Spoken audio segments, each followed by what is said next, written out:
Alors nous sommes le vendredi 8 février 2019, nous sommes en conférence de presse à la mairie de la Seine-sur-Mer. Voici l'interview destinée aux radios. Il y a déjà cette annonce du ministre, la Seine, Toulon deviennent des quartiers de reconquête républicaine, enfin. Oui, enfin, il aura fallu plus de 18 mois de sollicitations, sur un ton parfois un peu pressant, c'est entendu, mais c'est une absolue nécessité que nos forces de police se voient renforcées en moyens humains et en moyens logistiques également. Il faut absolument combattre et éradiquer ces trafics.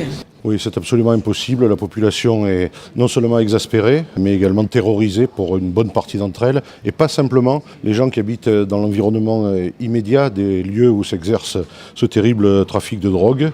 Ça a un retentissement sur l'ensemble du territoire. C'est plus possible, on est en République et c'est au nom simplement de l'égalité des territoires que le ministère se devait de nous répondre favorablement. On va le redire, mais c'est enfin. Parce que d'autres quartiers, d'autres villes avaient eu ce dispositif. Pas Toulon-la-Seine, alors que voilà, vous le réclamiez depuis des mois, c'est vraiment une bonne chose.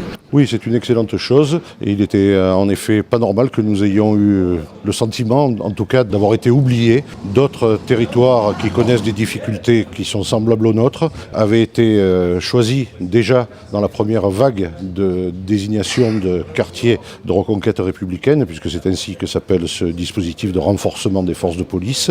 Et nous craignions que nous ne soyons pas dans la deuxième tranche, celle de 2019 que le ministre annonce aujourd'hui. Fort heureusement, nous avons su, je crois, lui rappeler qu'il était indispensable que nos quartiers populaires urbains fragilisés soient dotés des ressources nécessaires. Petit à petit, la petite délinquance est devenue de la grande criminalité, la criminalité. Oui, on a toujours connu, ici comme ailleurs, des faits d'incivilité, bien entendu, des faits de délinquance plus ou moins importantes, mais depuis 2 ans environ, le petit trafic de drogue qui existait comme ailleurs s'est transformé singulièrement. Ça a été jusqu'à ce que des tirs d'armes automatiques, pour certains, ne fassent pas de victimes, mais malheureusement pour d'autres, fassent des blessés et des morts, tant à la Seine qu'à Toulon. Est-ce qu'on connaît le rôle qu'auront ces renforts ?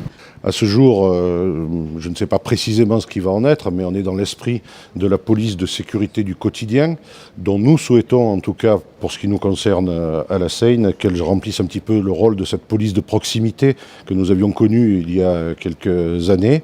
Mais s'il le faut, et il le faut aussi que les services spécialisés de répression, d'élucidation, puissent être renforcés. Je pense aux brigades des stupes, brigades des mineurs, brigades anticriminalité, brigades de sécurité de terrain, tous ceux qui interviennent malheureusement lorsque les faits sont avérés, parce qu'il faut pouvoir arrêter les auteurs parfois de ces crimes et les déférer à la justice. Si on regarde ce qui s'est passé pour la première vague de quartiers de reconquête républicaine, c'est de l'ordre de 30 à 40 policiers supplémentaires, ce qui est effectivement un effort qu'il faut reconnaître de la part de l'État. Il y a des moyens humains, il y a des moyens matériels qui viendront aussi avec ?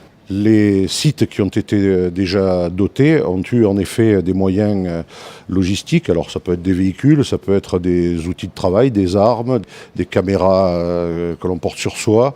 Ça peut être des réaménagements de locaux parce que pour certains, ce qui n'est pas le cas à la Seine, on a un commissariat qui est neuf, mais à Toulon en particulier, je pense qu'il faudra que le ministère de l'Intérieur se penche sur la réalité des locaux anciens du commissariat. Deuxième sujet abordé lors de cette conférence de presse, c'est la tour Gers. On en est où ? Qu'est-ce qui va se passer dans les heures, les jours qui viennent ? Alors la tour est en train d'être vidée de ses habitants qui sont tous relogés. Les déménagements des uns et des autres sont en cours. Notre office d'HLM aide les personnes pour cette réinstallation dans les logements qui leur ont été proposés. Ensuite de quoi, la tour sera murée de façon sérieuse, de telle sorte qu'il ne puisse pas y avoir de squatteurs qui s'y installent. Et restera ensuite à ouvrir un chantier de réflexion, un concours d'idées, pourrais-je dire, pour voir quelle nouvelle destination lui donner. Il n'est pas pensable, dans ma tête et dans celle de l'État aussi, qui a contribué à sa réhabilitation. 4 millions d'euros ont été investis dans cette tour. Il n'est pas pensable qu'on ait là quelque chose qui ne serve plus à rien. Reste à ouvrir la réflexion sur ce qu'elle doit pouvoir devenir. On traite les problèmes les uns après les autres. Le problème de l'immédiat, c'est de faire disparaître cet endroit où s'enquiste ce terrible trafic de drogue. Comment a-t-on pu en arriver là en fait ? Ça, je pense que ce sera plus la police que moi qui sera capable de l'indiquer. Je crois comprendre que ce que j'appellerais des grossistes en stupéfiants recherchent des nouveaux terrains pour détailler leurs produits. Probablement des grossistes qui ne sont pas des gens du territoire du Grand Toulon, qui viennent ici et font miroiter en effet du gain pour des familles, et en particulier des jeunes, parfois des très jeunes, qui ont besoin d'argent. À ce moment-là, la mécanique est enclenchée, c'est abominable. On se retrouve dans cette situation que nous avons vu arriver, sur laquelle nous avons tout de suite alerté. Il s'est passé presque 2 ans entre nos premières alertes et la situation d'aujourd'hui. C'est absolument incroyable, c'est, on pourrait dire, une sorte d'échec vécu par l'ensemble de la puissance publique, bien sûr l'office d'HLM, bien sûr la ville, mais également l'État. La construction et la réhabilitation n'ont pas reposé seulement sur les finances locales, bien au contraire. Je pense qu'à peu près 80% de la réhabilitation a été financée par l'État, l'Agence de la rénovation urbaine. Ouais, c'est désolant. Il faut que ceux qui sont à l'origine de cette évolution terrible, de cette délinquance, mesurent aussi que c'est l'argent dédié aux plus humbles de nos concitoyens qui est jeté par la fenêtre. Une fois que cette tour va être murée, il va falloir être vigilant puisque ce trafic risque de se déplacer. Les services de police nous le disent, c'est probablement ce qui va se passer. Et donc ça tombe bien que cet événement de l'annonce de cette police nouvelle dans le cadre du quartier de reconquête républicaine arrive au moment où justement nous essayons de créer les conditions pour que ce trafic s'arrête là où il est aujourd'hui. Ça veut dire qu'on devrait avoir des ressources humaines, j'espère le plus rapidement possible, qui vont pouvoir concourir à la prévention par simplement leur présence. Troisième sujet, les incivilités. Là aussi, on peut le dire, c'est l'affaire de tous.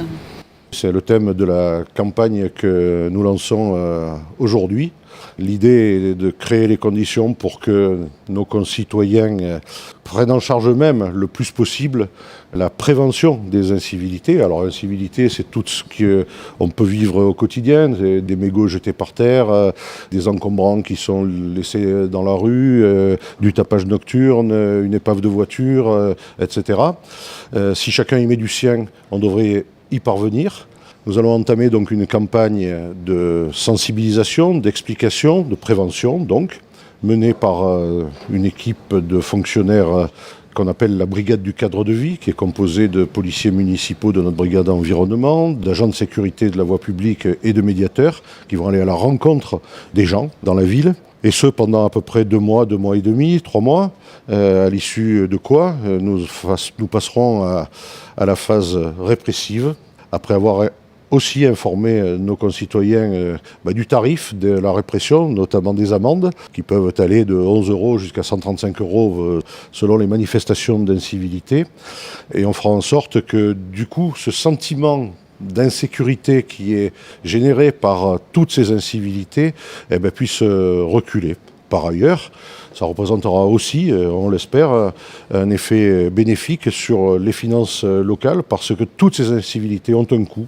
La réparation de toilettes d'un parc public qui n'ont pas été strictement vandalisées, mais qui, n'ayant pas été respectées, sont devenues non fonctionnelles, ça coûte quand même 12 000 €. Je préférerais mettre 12 000 € sous forme de subvention auprès d'une association sportive ou culturelle ou socio-éducative s'occupant d'enfants et de jeunes, ce qui contribuerait aussi à la prévention.